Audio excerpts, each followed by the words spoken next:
على رسوله الكريم وهو بالمؤمنين رؤوف رحيم۔ برادران اسلام، رات کی نماز تراویح میں قرآن مجید کی منزل کا جو حصہ ہم نے سماعت کرنے کی سعادت حاصل کی، اس میں آج 18ویں پارے میں سے سورہ المؤمنون کی پہلی 11 آیات پر قرآن مجید کا ترجمہ اور اس کی مختصر تفسیر پیش کرنے کی سعادت حاصل کی جا رہی ہے۔ سورہ المومنون کی پہلی 11 آیات میں اللہ تبارک و تعالی نے ایمان والوں کی 7 صفات کو بیان کیا ہے۔ یہ آیات اتنی اہم ہیں کہ ہر صاحب ایمان کو ان 7 صفات کو اپنے اندر لانے اور 7 صفات کو اپنی زندگی کا حصہ بنانے کی ضرورت ہے۔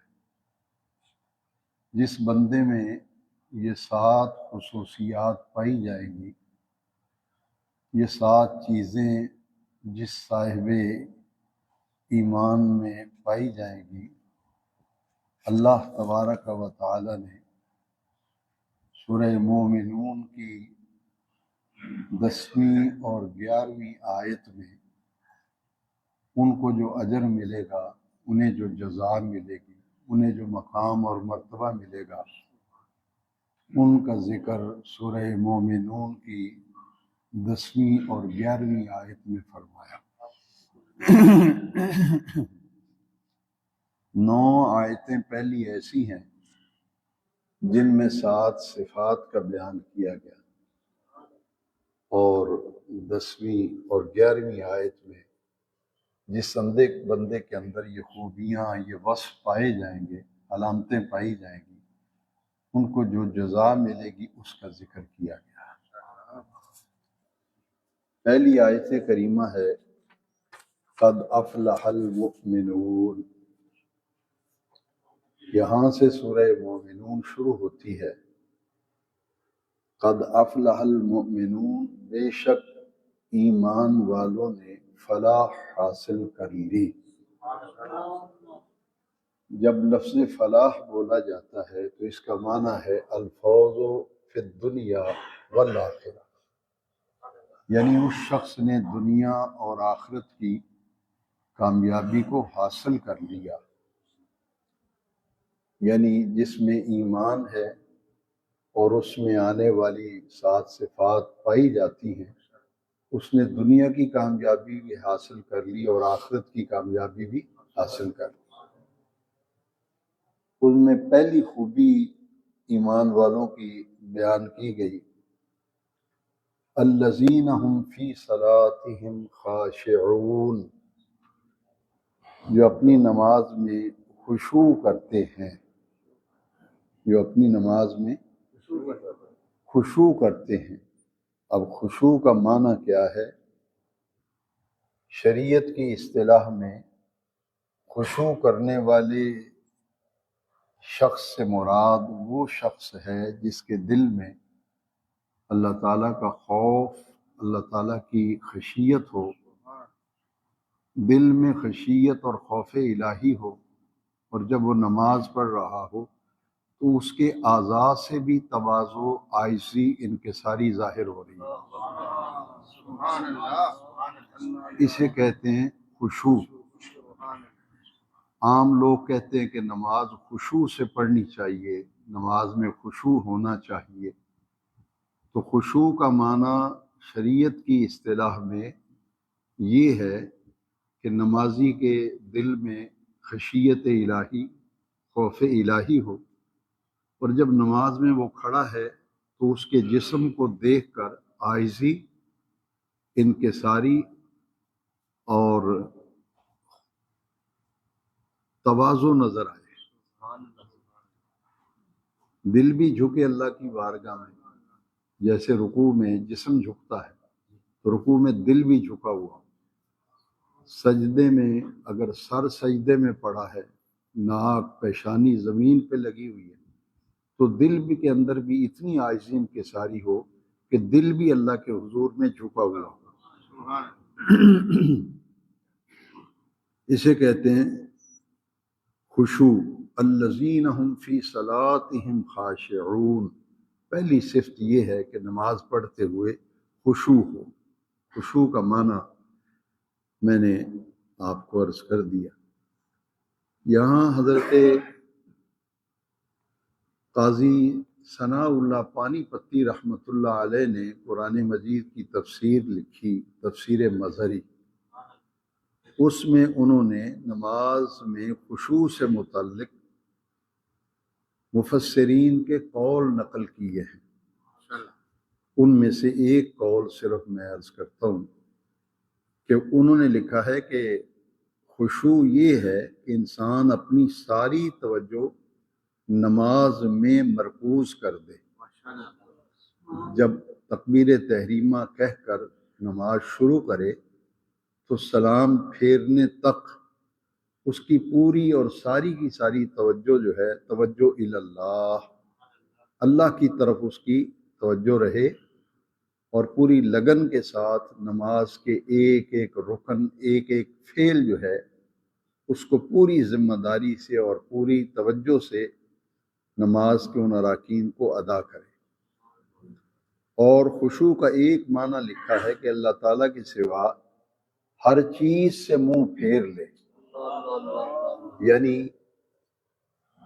تکبیر تحریمہ سے لے کر نماز کا سلام پھیرنے تک اللہ تعالیٰ کے سوا، اللہ کریم کے علاوہ ہر چیز سے منہ پھیر لے، یعنی پوری توجہ کا مرکز ذات باری تعالیٰ ہو، پوری توجہ کا مرکز نماز ہو۔ دو چیزیں ہو گئیں، تیسری چیز ہے کہ جو لفظ اپنی زبان سے نماز میں ادا کر رہا ہے، تلاوت کر رہا ہے نماز میں، اس کے معانی میں بھی غور اور فکر کرے۔ یعنی جب نماز پڑھتے ہیں جو لفظ ہم اپنی زبان سے نکالتے ہیں، ان لفظوں کا معنی، مفہوم اور مطلب جو ہے وہ اگر تصور میں، ذہن میں رہے تو نماز کا لطف جو ہے وہ کئی گنا بڑھ جاتا ہے۔ بندہ یہ سمجھتا ہے کہ میں اپنے رب سے یہ عرض کر رہا ہوں۔ جب اس کو سمجھ ہوگی کہ یہ میں عرض کر رہا ہوں تو اس نماز کے پڑھنے میں کیفیت ہی اور ہو جائے گی۔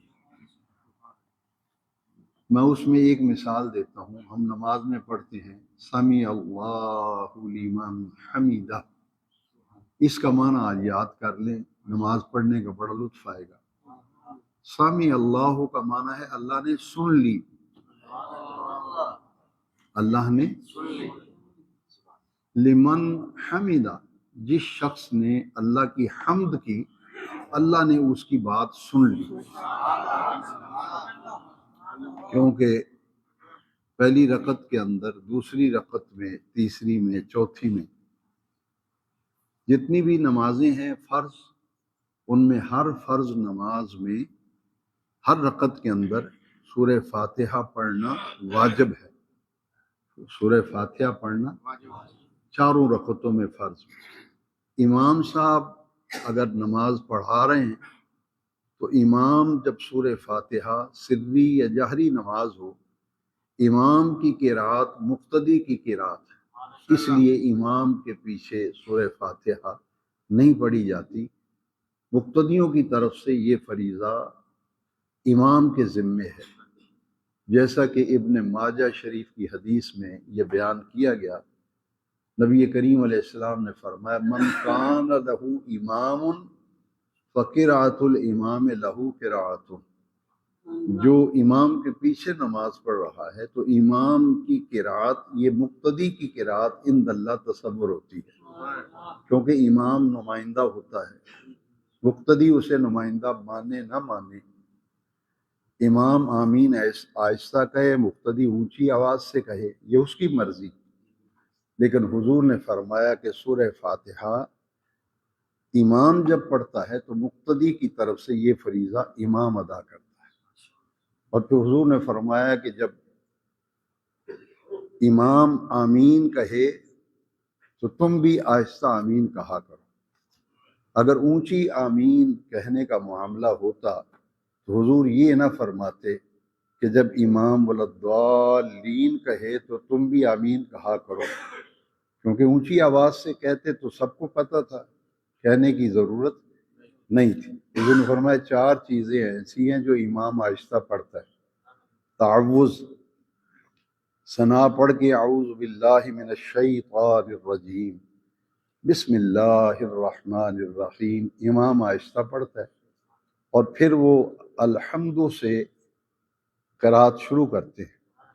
2 چیزیں، اور تیسری چیز فرمایا امام جب ولضالین کہتا ہے تو آمین آہستہ کہتا ہے، لہذا تم بھی آہستہ کہا کرو۔ تو اگر امام آمین آہستہ کہے اور مقتدی اونچی آواز سے کہے تو گویا اس نے امام کی اقتداء کی مخالفت کی، اس نے اپنے آپ کو کہہ دیا کہ میں امام کا مقتدی نہیں، امام آہستہ پڑھ رہا ہے میں اونچی پڑھوں گا۔ چوتھی چیز نبی کریم علیہ السلام نے فرمائی جو آہستہ پڑھنی ہے، فرمایا جب امام کہے سمع اللہ لمن حمیدہ تو امام بھی آہستہ سے پڑھتا ہے ربنا لک الحمد، فرمایا مقتدی بھی آہستہ پڑھے ربنا لک الحمد۔ یہ 4 چیزیں ہیں جو آہستہ پڑھنے کا حکم ہے۔ تو جب معنی معلوم ہوگا سمع اللہ لمن حمیدہ، اس کا معنی ذہن نشین کر لیں، اللہ نے اس شخص کی بات سن لی، لمن حمیدہ، جس نے اپنے رب کی حمد کی، کیونکہ وہ الحمدللہ رب العالمین پڑھ چکا ہے۔ اگر اکیلے نماز پڑھ رہا ہے منفرد اور مقتدی ہے تو اس کی طرف سے یہ فریضہ امام نے ادا کیا ہے، تو ہم کہتے ہیں کہ اللہ تیرا شکر ہے، تو نے ان لوگوں کی بات کو سن لیا، ان کا دکھڑا سن لیا، ان کے دل کے چھپے ہوئے دکھ درد تو نے جان لیے جو نماز کے اندر تیری حمد کر رہا ہے۔ تو یہ الذین ہم فی صلاتہم خاشعون کا یہ معنی اور مفہوم اور مطلب میں نے عرض کر دیا۔ یہاں ایک بڑی پیاری حدیث جو ہے تفسیر در منصور میں امام جلال الدین سیوطی رحمۃ اللہ تعالی نے اس حدیث شریف کو تفسیر در منصور میں نقل کیا ہے۔ امام ترمذی نے حضرت ابو ہریرہ سے روایت کیا ہے کہ رسول کریم صلی اللہ علیہ وسلم فرمایا، حضرت ابو ہریرہ کہتے ہیں میں نے دیکھا کہ نبی کریم علیہ السلام ایک شخص نماز پڑھ رہا تھا، حضور اس کی طرف دیکھ رہے تھے، اور وہ کیا کر رہا تھا، اپنی نماز میں اپنی داڑھی سے کھیل رہا تھا، اپنی داڑھی میں کبھی ایسے کرے کبھی ایسے کرے۔ حضور نے اسے نماز کی حالت میں ایسے کرتے ہوئے دیکھا۔ جب اس نے سلام پھیرا تو حضور تربیت فرماتے تھے، کسی نمازی کو دیکھتے نماز میں کوئی اصلاح کی ضرورت ہے تو آپ اسے فرماتے کہ میری بات سن کے جانا، پھر اسے حضور تعلیم بھی دیتے، تربیت بھی دیتے کہ ممکن ہے اسے مسئلے کا معلوم نہ ہو۔ تو حضور نے انہیں بلایا اور فرمایا، نبی کریم علیہ السلام نے فرمایا اگر اس کے دل میں، دوسرے صحابہ سے کہا کہ اگر اس کے دل میں خشوع ہوتا، اور خشوع کا معنی آپ سمجھ چکے ہیں، تو حضور فرماتے ہیں تو اس کے اعضاء میں بھی خشوع ہوتا۔ اگر دل میں عاجزی، انکساری و خشوع ہے تو پھر نماز پڑھتے ہوئے جو ہمارے اعضاء ہیں ان سے بھی عاجزی ظاہر ہونی چاہیے۔ اب اس طرح نماز پڑھیں تو عاجزی ہے، یا اس طرح نماز پڑھیں دونوں ٹانگیں چوڑی کر کے؟ آپ بتائیں یہ عاجزی ہے ایسے نماز یا یہ عاجزی، جب دل بھی جھکا ہو، روح بھی جھکی ہو، اسے کہتے ہیں خشوع۔ اور حضور نے فرمایا اگر دل میں خشوع ہوتا تو تیرے اعضاء سے بھی جب تو نماز پڑھ رہا ہے تجھے دیکھ کر کوئی کہتا کہ بڑی عاجزی انکساری سے نماز پڑھ رہا ہے، اکڑ کے اور تکبر میں نماز نہیں پڑھ رہا۔ اس سے زیادہ میں نہیں کہہ سکتا کہ امام کعبہ نماز پڑھاتے ہیں ٹی وی پہ، آسانی سے اس دور میں نیٹ پہ دیکھا جا سکتا، تو آپ دیکھ لیں کہ امام کعبہ بڑی مثال دیتے ہیں مکہ اور مدینہ کی۔ تو مجھے بتائیں کہ مکہ شریف میں جو امام سارے نماز پڑھاتے ہیں مدینہ منورہ، وہ ہاتھ سینے پہ رکھتے ہیں یا ناف کے اوپر رکھتے ہیں؟ وہاں 20 تراویح پڑھتے ہیں، 8 پڑھتے ہیں، یہ پڑھتے ہیں والضالین۔ جس مسجد میں جاؤ گے بد عقیدہ اور بد مذہب، وہ پڑھتے ہیں والضحیٰ والضالین۔ تو مکہ شریف یا مدینہ شریف اہل عرب جب نماز پڑھاتے ہیں تو پڑھتے ہیں والضالین،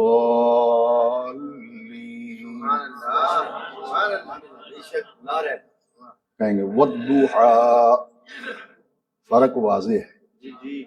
وہ 20 رکعت پڑھ رہے ہیں، والضالین پڑھ رہے ہیں، ہاتھ کہاں رکھ رہے ہیں۔ ایک حدیث شریف میں اور عرض کرتا ہوں، حضرت انس بن مالک رضی اللہ تعالیٰ عنہ نے نبی کریم سے پوچھا، یہ حدیث شریف کی کتاب ہے السنن الکبریٰ، اسے امام بہقی نے مرتب کیا، دوسری جلد ہے، صفحہ نمبر 284 ہے۔ انہوں نے نبی کریم علیہ السلام سے ایک بڑا پیارا مسئلہ پوچھا۔ انہوں نے پوچھا حضور نماز میں اپنی نگاہ کہاں رکھوں؟ جب میں نماز پڑھتا ہوں ایسے، اسے کہتے ہیں قیام، ہاتھ باندھ کے کھڑے ہونا۔ پوچھا حضور اس حالت میں اپنی نظر میں کس جگہ رکھا کروں؟ تو نبی کریم صلی اللہ علیہ وسلم نے فرمایا اے انس تم اپنی نظر سجدہ کرنے کے مقام پر رکھا کرو۔ قیام کی حالت میں جہاں سجدہ کرنا ہے ادھر نظر ہونی چاہیے۔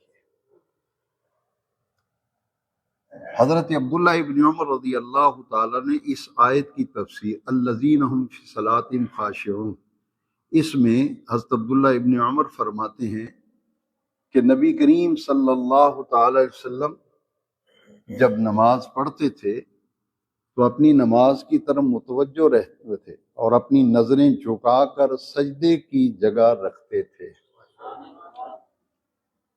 اور ان کو یقین تھا کہ اللہ تعالیٰ ان کی طرف متوجہ ہوتا ہے اور وہ دائیں بائیں التفات نہیں کرتے تھے، یعنی انہیں خبر نہیں ہوتی تھی کہ سجدے کعبے کی ہو رہا ہے، وہ پوری لگن اپنی نماز کے اندر۔ تو حضرت عبداللہ ابن عمر نے فرمایا یہ طریقہ میں نے نبی پاک سے سیکھا ہے۔ اور نماز کے ظاہری اور باطنی آداب جو ہیں ان کو ملحوظ خاطر رکھنا، جن چیزوں کا ضروری ہے، میں چاہوں گا کہ میرے تمام دینی بھائی پوری توجہ سے نماز کے وہ امور جو مستحب ہیں اور ان کا نماز کے اندر ہر نمازی کو، نماز پڑھنے والے کو خیال رکھنا از حد ضروری ہے۔ ان میں سے جو ضروری چیزیں ہیں اور مستحب کے درجے میں ہیں وہ یہ ہیں کہ قیام کی حالت میں سجدے کی جگہ پر نظر ہو، وہ آپ پہلے حدیث سن چکے ہیں۔ رکوع کی حالت میں اپنے پاؤں کے ظاہری حصے پر، نماز پڑھ رہے ہیں تو پاؤں کا جو اوپر والا حصہ ہے اس پر نظر ہو۔ سجدے کی حالت میں ناک کے سرے پر، یہ ناک کا سرا ہے، جب سجدے میں ہے تو ہماری نظر جو ہے یہاں ہونی چاہیے، یہاں سرے پر۔ اور جب اتحیات میں بیٹھتے ہیں، اور اسے تشہد کہتے ہیں، بعض لوگ تشہد پڑھتے ہیں، پروننسیشن تلفظ ٹھیک ہونا چاہیے، اصل لفظ کیا ہے؟ تشہد۔ تشہد، تشہد لفظ غلط ہے، اسے اتحیات بھی کہتے ہیں، اس بیٹھنے کی حالت کو اتحیات بھی۔ تیسرا نام ہے قعدہ، قعدہ کا معنی ہے بیٹھنا نماز میں، اتحیات، تشہد، قعدہ۔ تین نام ہیں ایک حالت کے۔ تو جب آدمی قعدے میں ہو تو اس کو اپنی نظر گود میں رکھنی چاہیے، اپنی جھولی گود میں اپنی نظر رکھنی چاہیے، اور جب دائیں طرف سلام پھیرے تو دائیں کندھے کی طرف نظر رکھے۔ نماز پڑھ رہے ہیں، سلام پھیرا ہے تو کندھے کی طرف دیکھتے ہیں، السلام علیکم ورحمۃ اللہ، ایسے بائیں طرف سلام پھیرا تو ایسے طریقہ ہے، السلام علیکم سیدھا منہ کر کے کہنا چاہیے۔ امام صاحب جب سلام پھیریں تو طریقہ یہ ہے السلام علیکم ورحمۃ اللہ، اس طرف سلام پھیریں تو ایسے السلام علیکم ورحمۃ اللہ، یہ طریقہ ہے سلام کہنے کا۔ لیکن دونوں طرف جب سلام پھیریں گے تو نظر جو ہے کہاں ہوگی؟ دائیں طرف سلام پھیریں گے دائیں کندھے پہ نظر، بائیں طرف سلام پھیریں گے تو نظر بائیں کندھے پہ ہوگی۔ نماز میں یہ جو عمل ہے یہ بڑی مشہور کتاب ہے رد المختار، جس میں نماز کے مسائل، زندگی میں پیش آنے والے مسائل علامہ شامی نے جمع کیے ہیں۔ انہوں نے فرمایا کہ یہ وہ کام ہے اگر نماز میں اس طرح سے پڑھیں گے، نظر یہاں رکھیں گے، سلام اس طرح پھیریں گے تو اس طرح نماز میں خشوع حاصل ہوتا ہے۔ الذین هم فی صلاتہم خاشعون، پہلی صفت یہ ہے کہ وہ اپنی نماز میں خشوع اختیار کرے۔ کوئی بندہ اگر سوال کرے کہ نماز میں خشوع کیسے پیدا ہوتا ہے، تو وہ اس طرح سے اگر نماز پڑھیں گے پوری توجہ سے تو نماز کے اندر آہستہ آہستہ پابندی کرنے سے عاجزی، خشوع دل میں پیدا ہوگا، جسم کے اندر بھی عاجزی آئے گی۔ تو اہل ایمان کی دوسری صفت سن لیجیے، خاشعون پہ میں نے عرض کر دیا، دوسری صفت ہے والذین هم عن اللغو معرضون۔ مومن کی دوسری صفت اور خوبی یہ ہے کہ وہ بیہودہ اور فضول باتوں سے کنارہ کش رہتے ہیں۔ بیہودہ گفتگو، بیہودہ باتیں، فضول گفتگو، لغو گفتگو، جس بات کا یا جس گفتگو کا کوئی مقصد ہی نہیں، کوئی فائدہ ہی نہیں، ان سے وہ کنارہ کش کا معنی ہے علیحدہ ہو جاتے ہیں، کنارہ کر لیتے ہیں، ان کے قریب نہیں جاتے۔ یہ دوسری خوبی ہے والذین هم عن اللغو معرضون، بیہودہ اور فضول باتوں سے اپنے آپ کو دور رکھتے ہیں۔ یہ اہل ایمان کی دوسری صفت ہے۔ اب یہ جو لغو کا لفظ ہے، عن اللغو، لغو سے یعنی بیہودہ باتوں سے کنارہ کش ہو جاتے ہیں، اس کی صحیح تفسیر جو ہے اور اس کا معنی، اس کا مفہوم وہ سن لیجئے۔ مفسرین کرام نے لکھا ہے کہ لغو بات، فضول بیہودہ بات کون سی ہے؟ فرمایا ہر وہ قول، ہر وہ فعل، ہر وہ بات جو انسان کی زبان سے نکلے یا اس کا فعل، اس کا کام ہو، اس کا عمل ہو جو فضول اور بے فائدہ ہو۔ وہ بات ہو یا کوئی کام ہو، فضول ہو، اس کا کوئی فائدہ ہی نہیں، کسی قسم کا کوئی فائدہ نہیں، وہ کام اگر کیا جائے تو اسے کہتے ہیں لغو کام، لغو۔ تو اللہ کریم فرماتے ہیں کہ ایمان والا جو ہے ان باتوں سے بچتا ہے، ان سے پرہیز کرتا ہے، ان باتوں کے قریب نہیں ہوتا۔ اور اس کا اصل مفہوم میں صرف دو لفظوں میں پھر اگلی صرف بیان کر دیں۔ اگر چند لفظوں میں کچھ سمجھنا چاہے تو سمجھانا یہ ہے کہ اہل ایمان کی دوسری صفت اور شان یہ ہے کہ وہ بیکار باتوں اور فضول کاموں میں وقت ضائع نہیں کرتے۔ یعنی جب بیکار اور فضول باتیں اور کام کریں گے تو وقت بھی ضائع ہوگا، لہٰذا اس کا بڑا فائدہ ایمان والوں کو یہ ملے گا کہ ان کا وقت جو ہے وہ ایک تو ضائع نہیں ہوگا، دوسرا ایک جملے میں سمجھ لیں یہ دوسری صفت کہ وہ اپنی زندگی کے ہر لمحے کو بامقصد بناتے ہیں، ان کاموں میں مصروف رہتے ہیں جو سرگرم رہتے ہیں، جو کام بھی بامقصد ہو، جو گفتگو کرے وہ بامقصد گفتگو، بے مقصد گفتگو نہ کام کرتے ہیں نہ بات کرتے ہیں۔ مومن کی زندگی بے مقصد نہیں ہوتی، مومن کی زندگی با مقصد ہوتی ہے، یعنی کوئی نہ کوئی ایک منزل کا تعین ہو، بیکار زندگی ہمیں نہیں گزارنی چاہیے، یعنی ایسا کام کرو جس سے تمہاری زندگی با مقصد ہو جائے، اس کے لیے ایک منزل کا تعین کرو کہ ہم نے یہاں پہنچنا، اس کے لیے پھر محنت و کوشش کریں گے۔ من جد وجد، وعدہ کیا گیا ہے جو کوشش کرے گا آگے بڑھنے کی، منزل پانے کے لیے، اللہ اسے کامیابی دے گا۔ نبی کریم صلی اللہ تعالی علیہ وسلم نے فرمایا کہ انسان کے اسلام کی خوبی یہ ہے کہ وہ بے مقصد چیزوں کو چھوڑ دے۔ یہ حدیث شریف ترمذی شریف میں ہے، ابواب الزہد کے اندر چیپٹر نمبر 11 ہے، کہ جن چیزوں کا مقصد ہی کوئی نہیں، نبی پاک نے فرمایا ان چیزوں کو چھوڑ دے۔ تو اور ایک اور بڑا پیارا قول نبی کریم علیہ السلام کا، میں یہ سمجھتا ہوں کہ اگر اس قول کی طرف، اس حدیث کی طرف تھوڑی سی بھی تنہائی میں بیٹھ کے میں اور آپ سوچیں کہ ہمارا دین ہماری زندگی کو سنوارنے کے لیے، ہماری عاقبت کو سنوارنے کے لیے کتنے رہنما اصول ہمیں دے رہا ہے، کتنے اچھے طریقے بتا رہا ہے۔ تو نبی کریم علیہ السلام نے ارشاد فرمایا کہ جس شخص کی عمر 40 سالوں سے زیادہ ہو گئی ہو، بندے کی عمر کتنی ہو گئی ہو؟ 40 سال سے کچھ اوپر عمر چلی جائے اور ابھی تک اس کی نیکی اس کی برائی پر غالب نہ آئی، یعنی 40 سال کی عمر سے جب آدمی اوپر بڑھتا ہے تو ہمارا دین یہ کہتا ہے، قرآن یہ کہتا ہے، حدیث یہ کہتی ہے کہ حضور نے ترجمانی کی، 40 سال کی عمر ہو گئی ہے تو ابھی تک آدمی نیک کام بھی کرتا ہے، برے بھی کرتا ہے، لیکن دین یہ چاہتا ہے کہ اس کی برائیوں پر نیکی غالب ہو۔ برائی بھی ہے، گناہ ہوتے ہیں، لیکن دین یہ چاہتا ہے کہ تمہارے نیک کام جو ہیں تمہاری برائیوں پر، تمہارے گناہوں پر نیک کام غالب ہو جائے، نیکی کا غلبہ ہو، نیکی کے کام زیادہ ہوں۔ جیسے جیسے عمر بڑھتی جائے، بدی برائی اللہ کی نافرمانی اسے کم کرتے جاؤ، نیکی اللہ کی فرما برداری میں آگے بڑھتے جاؤ۔ یہ ہے کہ وہ لغو باتوں سے اپنا دامن بچاتے ہیں۔ حضرت فاروق اعظم رضی اللہ تعالیٰ عنہ کا بڑا قول ہے۔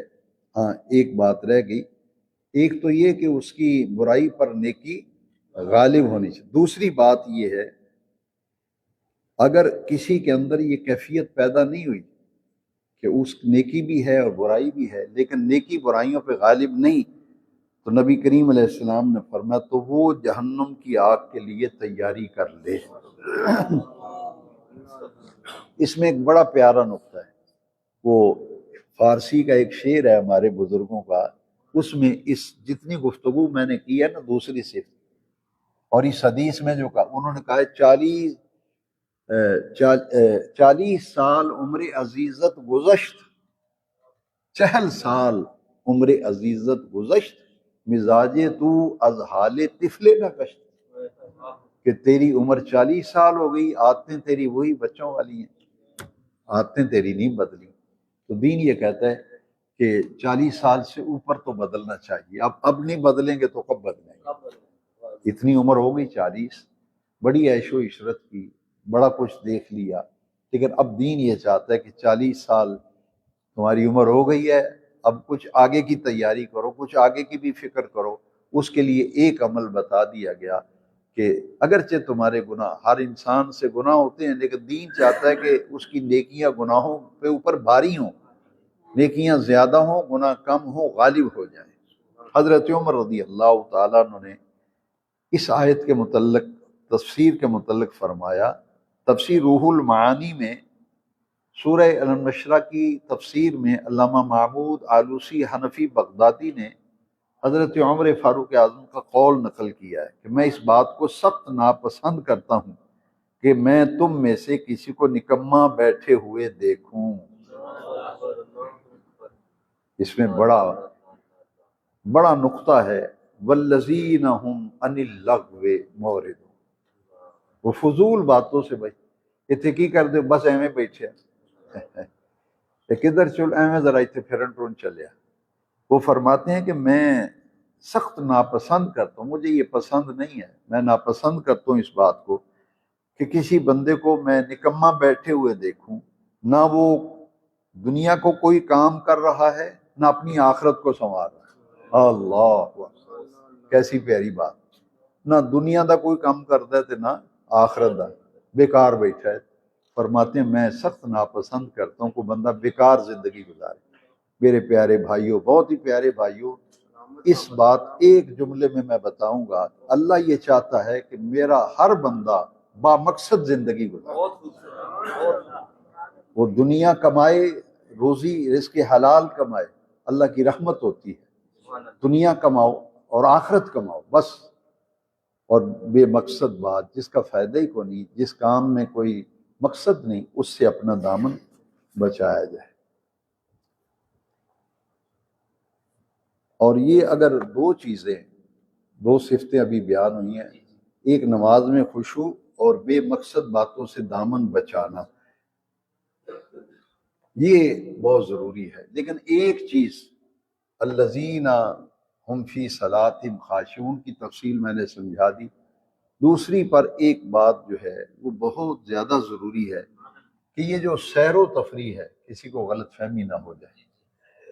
سیر کرنا، واک کرنا، اور کبھی کبھی تفریح کے لیے نکلنا، دوست احباب سے ملنے چلے جانا، کسی پارک میں باغ میں جا کے گھوم پھر آنا، دوست احباب سے ملاقات کر لینا، اسے کہتے ہیں سیر و تفریح. جیسے اسکول میں تفریح ہوتی ہے کہ بچے پڑھ کے تھک گئے، تھوڑی دیر کے لیے ذرا انہیں تفریح دے دی جائے، کھیلے کودے ذرا.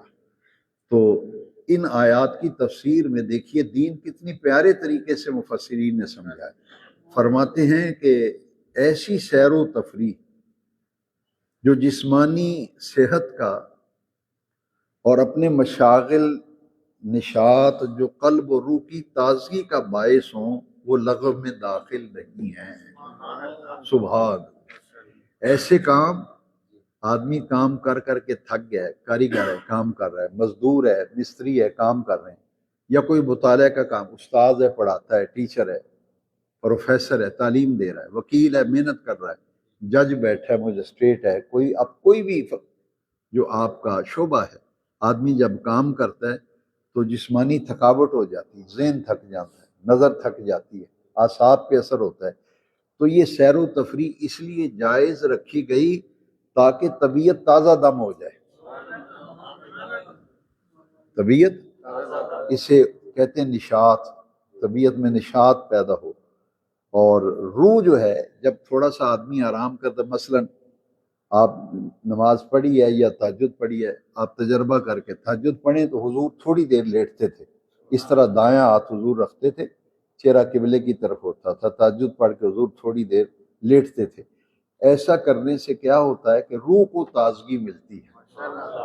لہذا ایسی سیر و تفریح جس سے روح کو بھی تازگی ملے، جسم بھی تازہ دم ہو جائے، بندہ فریش ہو جائے جیسے کہتے ہیں، تو یہ دین کے اندر جائز ہے. اسے پھر فضول نہیں سمجھا جائے، اسے لغو بات میں نہیں سمجھا جائے. اب آئیے تیسری صفت، اس میں قدر تفصیل کی ضرورت نہیں، یہ میں نہایت مختصر کروں گا. والذین هم للزکاۃ فاعلون.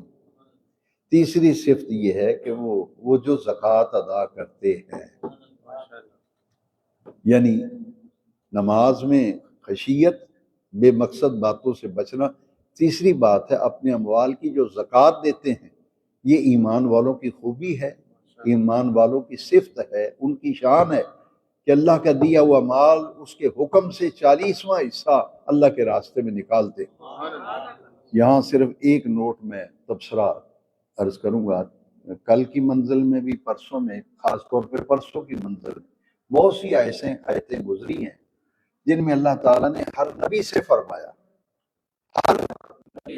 بات ایک ہے، ہر نبی کو اللہ کریم فرمایا وَأْمُرْ أَهْلَكَ بِالصَّلَاةِ وَالزَّكَاةِ. اللہ نے فرمایا کہ خود بھی اپنے بیوی بچوں کو بھی نماز اور زکوٰۃ کی طرف راغب کرو. وَأْمُرْ، اور انہیں حکم دو. اپنی بیوی، اپنے بچوں، اہل خانہ کو نماز کی تلقین، اور اس آیت میں فرمایا زکوٰۃ کی رغبت دلاؤ۔ اور تمام انبیاء کو کہا گیا دو چیزیں اپنے گھر میں مضبوطی سے لاؤ، نبیوں سے کہا جا رہا ہے تمہاری اولاد میں، تمہاری بیٹیوں میں، بیٹوں میں، تمہاری بیویوں میں دو چیزیں ضرور ہونی چاہیے، ایک نماز اور ایک زکوٰۃ۔ وَأْمُرْ أَهْلَكَ بِالصَّلَاةِ وَالزَّكَاةِ۔ اور حضرت یحییٰ علیہ السلام نے فرمایا اللہ جب تک میں زندہ رہوں، ما دمت حیا، جب تک میں زندہ رہوں نماز بھی میرے گھر میں رہے، میرے بیوی بچوں میں، اولاد میں نماز رہے، اور میرے گھر میں میری بیوی بچوں میں زکوٰۃ کا عمل رہے۔ چوتھی خوبی سن لیں، یہ بڑی اہم ہے، اللہ کریم سے دعا مانگ کہ اللہ ہم سب کو اس کی طرف توجہ کرنے کی توفیق دے، اور جن کو حاصل ہے وہ بڑے ہی خوش نصیب ہیں، بڑے ہی خوش نصیب ہیں، اس دور میں ان سے بڑا کوئی خوش نصیب نہیں۔ یہ چوتھی صفت کیا ہے؟ اللہ کریم نے فرمایا والذین هم لفروجہم حافظون۔ مرد و عورت کی شرمگاہ جو ہے اسے فروج عربی میں کہا گیا۔ رب نے فرمایا کہ وہ اپنی شرمگاہوں کی حفاظت کرتے ہیں۔ عورت اپنے مرد کے علاوہ کسی اور طرف متوجہ نہیں ہوتی، مرد اپنی منکوحہ کے علاوہ کسی اور طرف متوجہ نہیں ہوتی، بس سیدھی سی بات۔ الا علی ازواجہم او ما ملکت ایمانہم فانہم غیر ملومین۔ ایک کنیز اور ایک وہ عورت جس سے تمہارا نکاح ہوا ہے، لیکن اب پوری دنیا میں کنیز کا تصور بالکل ختم ہو گیا۔ اب ایک ہی صورت ہے، وہ عورت، وہ خاتون جس سے تمہارا نکاح ہوا ہے، اپنی شرمگاہ کی حفاظت اس قدر کرو کہ دوسری طرف اس کے علاوہ تمہاری رغبت نہ ہو۔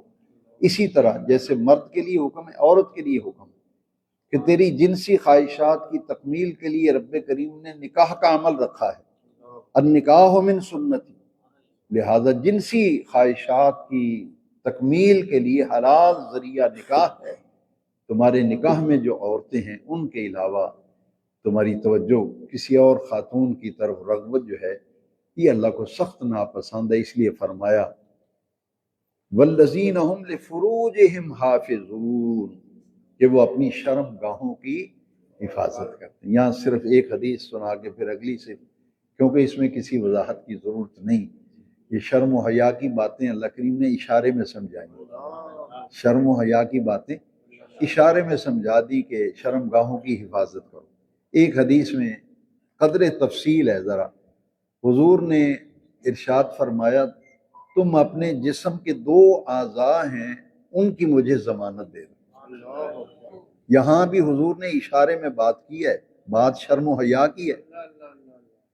رب قرآن میں کرے یا حضور فرمائے اس میں پھر وہ شرم و حیا کا پہلو غالب رہتا ہے، وہ پردے میں بات سمجھائی جاتی ہے۔ حضور نے فرمایا ایک چیز وہ ہے جو تمہارے دونوں جبڑوں کے درمیان ہے، زبان، دونوں جبڑوں کے درمیان زبان، دوسرا فرمایا جو تمہاری دو ٹانگوں رانوں کے درمیان ہے، شرمگاہ۔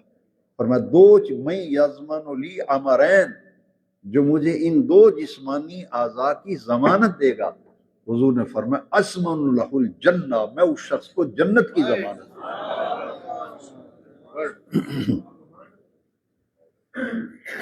یعنی ہر انسان میں جنسی خواہشات ہیں، اور یہ اللہ کریم نے ایک بہت بڑی نعمت رکھی ہے، اس کا اصل مقصد اولاد ہے، اس کا اصل مقصد اولاد ہے۔ وَبَثَّ مِنْهُمَا رِجَالًا كَثِيرًا وَنِسَاءً، سورہ نساء میں فرمایا کہ یہ بیویاں، یہ نکاح اس لیے ہے تاکہ تمہاری اولاد پھیلے، دادا تمہارا ایک ہے، اس کے بیٹے گن لے، اس کے پوتے گن لے، پڑ پوتے گن لے، یہ ہے اصل مقصد۔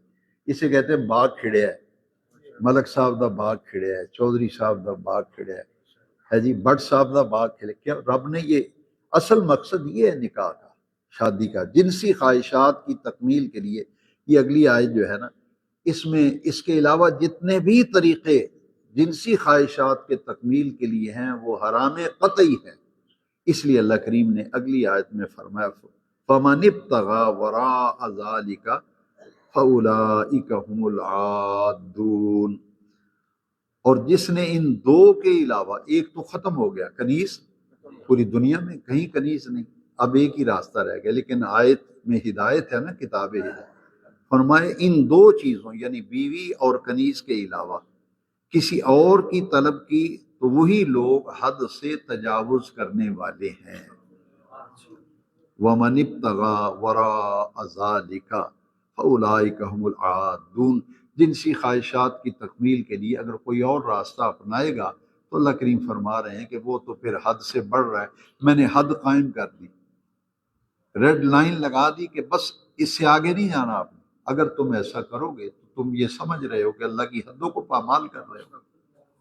کتنی خوبیاں ہو گئی؟ تین صفتیں، چار ہو گئی نا۔ وہ پاک، اسے کہتے ہیں پاک دامنی، یعنی مرد و عورت مومن ہو تو پاک دامن ہو، پاک دامن ہو، صاف ستھرا، جیسے جسم صاف رکھنا چاہتے ہیں، بڑی پیاری بات ہے، باطن کو بھی صاف رکھو، بس پاک دامن بن جاؤ۔ مرد ہو پاک دامن، عورت ہو پاک دامن، اس سے بڑا انعام ہی کوئی نہیں، اس سے بڑا انعام ہی کوئی نہیں۔ اللہ تعالی ہر کسی کو شرم اور حیا عطا فرمائے۔ اب پانچویں صفت ہے، اللہ کریم فرمائے والذین هم لاماناتهم وعہدهم راعون، پانچویں صفت یہ ہے کہ وہ امانتوں کی پاسداری کرتے ہیں۔ امانتوں سے مراد وہ ساری ذمہ داریاں ہیں جو اللہ تعالیٰ نے یا انسانوں نے کسی شخص کے سپرد کی ہیں، اسے کیا کہتے ہیں؟ امانت۔ مثلا آپ نے کوئی ملازم رکھا ہے تو اس کی ذمہ داریاں جو ہیں وہ امانت ہیں، وہ تنخواہ لے رہا ہے جس کام کی، یہ اس کے پاس امانت ہے، وہ اپنی ذمہ داری پوری کرے گا۔ کسی سرکاری، نیم سرکاری، سرکاری عہدے پہ ہے، پرائیویٹ کام کر رہا ہے، تو جو جس کام کی تنخواہ لگی ہوئی ہے، اس کی جاب ہے، اس کی سیلری ہے، اب وہ رسپانسبلٹی اس کی ہوگی، اس کی ذمہ داری ہو گئی، اور جو بھی وہ کام ذمہ داری سے کرے گا، اس کا معنی ہے یہ امانت ہے، اس امانت کے اندر خیانت نہ کرے، کام چور نہ ہو، بس دو لفظوں، کام چور نہ ہو، ذمہ داری سے اپنی ڈیوٹی نبھائے۔ دوسری چیز کیا ہے؟ جو لوگ اپنی امانتوں، دوسری چیز ہے اور اپنے وعدوں کی پاسداری کرنے والے، یہ جو پانچویں خوبی ہے، اس میں دو چیزیں ہیں، ایک امانت میں خیانت نہ ہو اور دوسرا وعدے کو پورا کیا جائے۔ امانت میں خیانت یعنی آپ کے پاس کوئی آدمی پیسے رکھ دیتا ہے، یہ میری امانت ہے، زیور رکھ دیتا ہے، ایک اور چیز بڑی امانت ہے، لیکن اگر آپ کہیں گے نا اے میری تیرے درمیان راز دی گل، وہ زیادہ پھیلے گی۔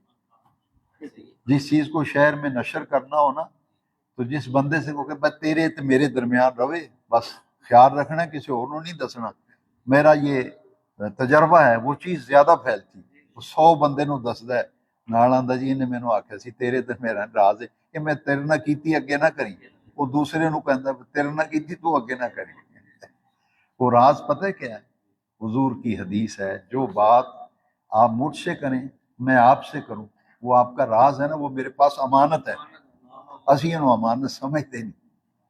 وہ ہمارے ایک استاد صاحب تھے، کہتے تھے جڑی خبر شہر وچ مشہور کرنی ہوئے، سچی ہوئے جھوٹھی، تے تندور تے ٹر جاؤ، عورتاں بیٹھیاں ہون نا، تنوں آکھیا جی بھینا تو کسے کے کیڑا کرنی گل، یہ میں تیرے نال کیتی، تو میری بہن ہے، اے محلے چ ہو گئی، وہ فلانے گھر، پورے شہر میں 5 منٹ میں نشر ہو جائے گا۔ کتنی پیاری تعلیم ہے اسلام کہتے ہیں اگر آپ مجھ سے کوئی راز کی بات کہتے ہیں، فیملی کا راز ہے، کوئی دل کی بات میرے ساتھ کرتے ہیں، اس سے بڑی کیا خرابی ہے کہ بندہ اسے لوگوں کے سامنے بیان کرے۔ تو یہ بات بھی امانت، بات بھی، سارے بولیں بات بھی، کوئی آدمی آپ سے اپنا دل کا کوئی دکھڑا شیئر کرتا ہے، تکلیف پریشانی، اپنا بوجھ ہلکا کرنے کے لیے، وہ آپ کے اور میرے درمیان وہ راز کی بات ہے، اسے راز کو امانت سمجھنا، یہ دین کی تعلیم ہے۔ اللہ اکبر۔ حضور نے فرمایا کہ جو شخص امانت کی پاسداری نہیں کرتا اس کا کوئی ایمان نہیں ہے۔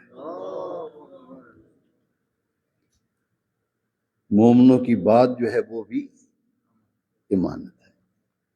حضور نبی کریم علیہ السلام کی یہ حدیث مسند احمد حدیث کی کتاب ہے، تیسری جلد صفحہ نمبر 135 پر ہے کہ امانت کی پاسداری جو نہیں کرتا نا، وہ سمجھ لے کہ وہ ایمان سے خالی ہے، اس کے پاس ایمان نہیں۔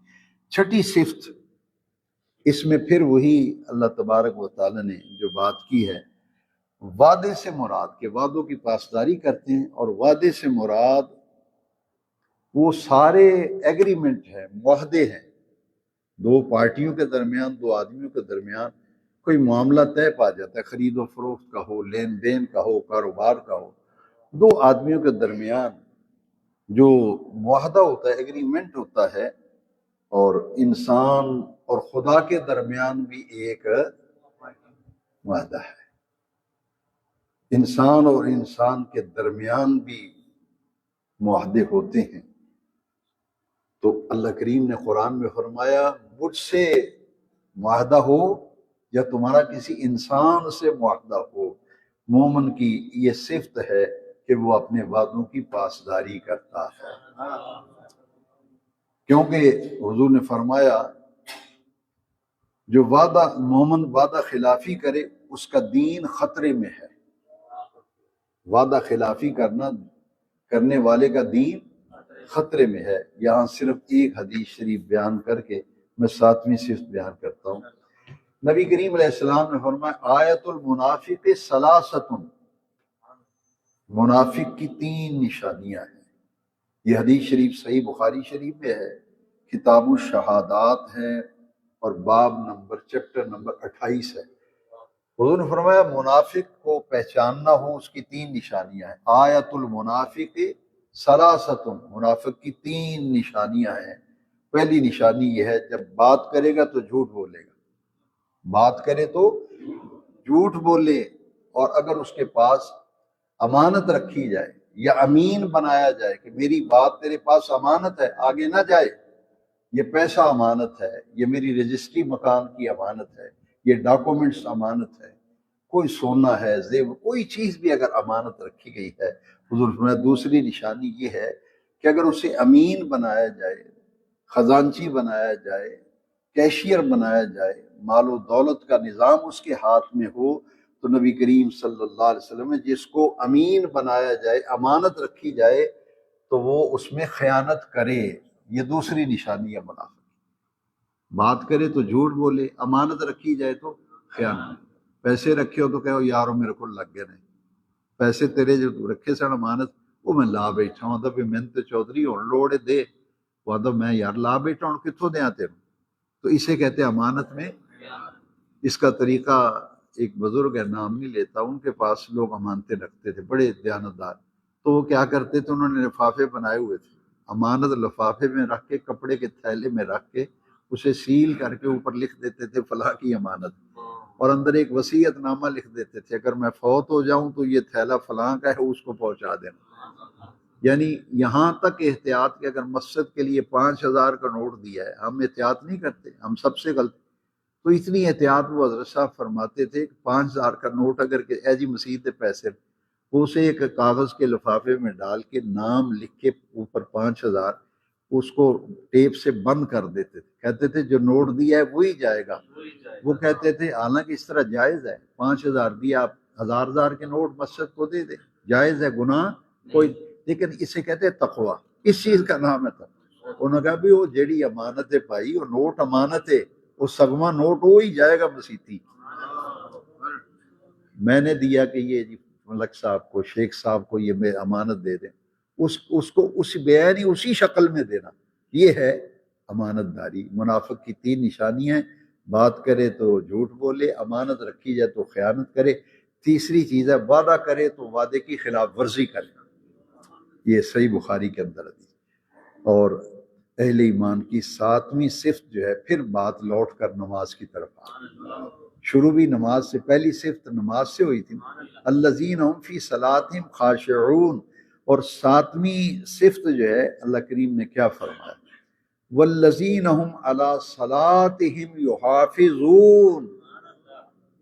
نماز سے بات شروع ہوئی، نماز پہ بات، میں اکثر درسوں میں، ہر بیان میں میری یہ عادت ہے، میں اسے اپنی دینی ذمہ داری سمجھتا ہوں، کہ زیادہ عمر گزر گئی، تھوڑی رہ گئی ہے، کیوں نہ وہ باتیں کریں جس سے قبر سنور جائے، جس میں آخرت سنور جائے۔ کہ ہر سبق، ہر درس، ہر بیان میں کوشش ہوتی ہے کہ میں کہوں کہ بھائی مسلمان کی زندگی نماز کے بغیر ہے ہی نہیں، پہچان نماز ہے۔ اب نماز سے بات شروع ہوئی، 7ویں صفت آ گئی، والذین هم علی صلاتهم یحافظون۔ اس میں آیا تھا کہ نماز میں خشوع اختیار کرتے ہیں، اور اس میں ہے جو اپنی نمازوں کی حفاظت کرنے والے ہیں۔ مومن کی ان 7 صفات کو اگر ترتیب سے دیکھیں، نماز سے بات شروع ہوئی، نماز پہ بات ختم ہو گئی۔ اللہ، کتنی پیاری نماز، اتنی عام چیز ہے میرے بھائیوں۔ فرمایا اپنی نمازوں کی حفاظت کرتے ہیں، یعنی کیا ہے حفاظت سے مراد کیا ہے؟ نماز کی پابندی کرتے ہیں، وقت پر پڑھتے ہیں۔ یہ میں نے رات میں بھی عرض کیا تھا کہ ایک بہت سی خرابیاں جیسے ہمارے اندر ہیں۔ ایک خرابی یہ ہے اذان اور جماعت کی اہمیت ختم ہو گئی۔ میں نے کئی مسجدوں میں دیکھا ہے کہ نماز ظہر کی ہوئی ہے، اس اپنی مسجد میں نے 3 دن لگاتار یہ بات اسیسمنٹ میں کرتا رہا، دیکھتا رہا۔ نماز میں جتنے نمازی نماز پڑھتے ہیں ظہر کی، اس سے دگنے نمازی ظہر سے عصر تک، کوئی 1 آ رہا ہے، 2 آ رہا ہے، 5 آ رہے ہیں، 6 رہے ہیں، علیحدہ علیحدہ پڑھ رہے ہیں، پورا برآمدہ بھرا ہو، ادھر پڑھ رہا ہے، ادھر پڑھ رہا ہے، ادھر۔ اس سے ایک تصور میرے ذہن میں آیا کہ دین تو کہتا ہے وَارْكَعُوا مَعَ الرَّاكِعِينَ، جھکنے والوں کے ساتھ جھکو، رکوع کرنے والوں کے ساتھ رکوع کرو۔ وہ اس لیے بعد میں اگر کوئی مجبوری سے پڑھے گا کوئی گناہ نہیں، بہت برکت ہے، پڑھو، ضرور پڑھو، لیکن اس بات کو حقیر سمجھنا، معمولی اذان دی اہمیت ہی نہیں سمجھی، جماعت دی اہمیت ہی نہیں سمجھی، فضول لوگ نے جڑے جہاں جماعت نہ پڑھ رہے۔ بھائیو، والذین هم علی صلاتہم یحافظون کا ایک معنی ہے با جماعت نماز، با جماعت نماز۔ تو یہ 7ویں صفت یہ ہے کہ نماز کی پابندی کرتے ہیں، نماز میں سستی نہیں کرتے، اور اپنی نماز کو اپنے وقت میں پڑھتے ہیں، اور بلا وجہ، میں نے عرض کیا نا، وجہ ہو تو بعد میں پڑھ لیں، قضا بھی ہو جاتی ہے نماز۔ خود حضور کی ایک نماز رب نے قضا کروائی، حضور نے نماز قضا نہیں کی بلکہ قضا کروائی، تاکہ قیامت تک یہ بھی عمل سنت بن جائے۔ میرے امتی کی نماز قضا ہو تو وہ پریشان نہ ہو، وہ کہے رب نے بھی اپنے محبوب سے ایک نماز قضا کروائی ہمارے فائدے کے لیے۔ تو میرے بھائیوں، کتنی رب کی رحمت ہے، نماز آپ کی قضا ہوگی، جب پڑھیں گے تو وہ بھی آپ کی نبی پاک کی سنت کر رہے ہیں۔ تو اسے کہتے ہیں لیلۃ التعریس۔ میں کسی درس میں عرض کر دوں گا کہ نماز کیسے قضا اللہ نے کروائی تھی۔ سب پہ اللہ نے نیند کا غلبہ کر دیا۔ حضرت بلال کی ڈیوٹی لگائی کہ آپ نے نماز فجر کے لیے سب کو اٹھانا ہے، وہ خود سو گئے۔ سب سے پہلے حضور جب بیدار ہوئے تو سورج نکل آیا، اچھا بھلا سورج نے، حضور نے حضرت بلال کو بلایا، فرمایا بلال تو نے یہ کیا کیا؟ تمہاری ڈیوٹی تھی جگانا ہے تو جگایا کیوں نہیں؟ انہوں نے کہا حضور میں نے آپ نہیں پتہ لگا، میں ڈیوٹی دیتا رہا ہوں لیکن پتہ نہیں کیا ہوا، ایسا نیند کا غلبہ ہوا کہ میں بھی لمحہ پہ گیا۔ جبریل آ گیا، انہوں نے کہا یا رسول اللہ صلی اللہ علیہ وسلم، بلال کا کوئی قصور نہیں، رب چاہتا تھا کہ آپ کی اور آپ کے غلاموں کی ایک نماز قضا ہو جائے، تاکہ کوئی امت میں سست لوگ بھی ہوں گے، مجھ جیسے نکمے لوگ ہوں گے، تو کسی کی نماز قضا ہو جائے، جب وہ پڑھے تو کہ خیر ہے، یہ بھی نبی پاک دی سنتی پہ کر رہے۔ اچھا، پھر وہ صحابہ جلدی جلدی وضو کرنے لگے، تو دیکھو رب کی رحمت، رب نے فرمایا نا وضو نہیں کرنا، چلو سفر شروع کرو، آگے چلو جاؤ، سفر طے کر لو، آسانی کر دی نا۔ فرمایا تھوڑا سا سفر کرو، آگے جا کے جماعت۔ پھر یہ وہ نماز قضا حضور نے باجماعت پڑھی تھی۔ تو اس کا یہ معنی ہے والذین هم علی صلاتہم یحافظون، نماز میں سستی نہیں کرتے، وقت میں پڑھتے ہیں، بغیر وجہ سے تاخیر ہو جائے تو گناہ نہیں، اسے کہتے ہیں شرعی مجبوری۔ شرعی مجبوری ہے، بیمار ہے، یا گھر میں کوئی بیمار ہے، یا کسی کی آپ خدمت میں لگے ہوئے ہیں، تو اس میں اگر کوئی شرعی عذر پایا جائے، کسی عذر کی وجہ سے اس میں تاخیر ہو جائے تو گناہ نہیں۔ ایک بات میں آپ کو کہہ دیتا ہوں، کسی نے بتائی بھی نہیں ہوگی، نہ کو بتائے گا۔ آپ صبح ایسے وقت میں اٹھے ہیں کہ آپ کو اذان کا ہی نہیں پتہ چلا، اذان کا پتہ ہی نہیں کس ویلے اذان ہوئی، نہ ٹائم دا پتہ لگا ٹائم کی ہے۔ تسی اٹھے ہو کہ سورج نکل آیا تو دل وچ خیال ہے آج تے یار میری نماز رہ گئی، پاویں پکا نمازی ہوئے پاویں تہجد گزار، نماز رہ جاندی ہے، نہ اذان سنائی دے نہ نماز کے وقت کا پتہ چلے، پتہ ہی نہ لگے کہ نماز دا ٹائم ہو گیا، وہ بندہ اٹھے گا، وہ جڑی نماز قضا ہوئی وہ دا انہوں گناہ نہیں ہوئے گا۔ اللہ اکبر، دسو اس تو اتنے کو رب دی رحمت ہے۔ اسی کنڈے اپنے آپ نو مغالطے وچ پایا ہے، اسی نمازاں تو نہ بھجنے ہیں دوڑنے ہیں، رب بھی ایڈی رحمت ہے، اگر کوئی بندہ جاگ رہے اذان ہو رہی پتہ بھی نماز دا نہیں پڑھے گا پھر گناہ ہے، قضا کرے گا پھر پتہ ہی نہیں لگا ٹائم، کوئی بھی نماز فجر دے علاوہ کوئی نماز ہے بندہ ستا انہوں پتہ ہی نہیں لگا ٹائم لنگ گیا اور یہ بھی نہیں اذان بھی نہیں سنی، وہ دی نماز اگر رہ جائے انہوں گناہ نہیں ہوئے گا۔ حکم ہے پھر سارے کام چھڑ کے تیرے تے رب دے انہا کرمے تے انہوں گناہ تو بچایا تے ہن وضو کر تے رب نو سجدہ کر چک اپنے پروردگار ہے۔ تو یہ 7 صفات ہیں۔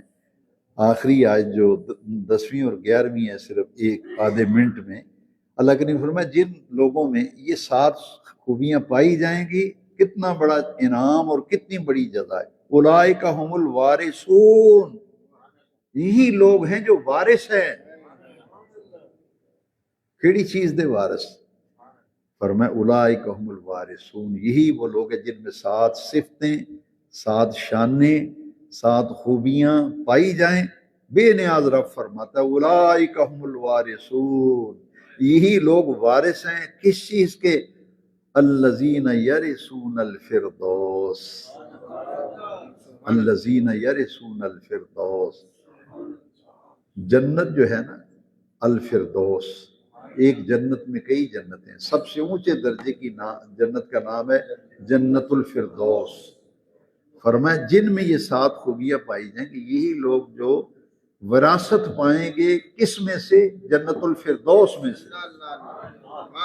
اللہ انہیں وارث بنائے گا، کسی کو وارث بنا دینا کوئی معمولی بات ہے، اور وارث بھی کس کا؟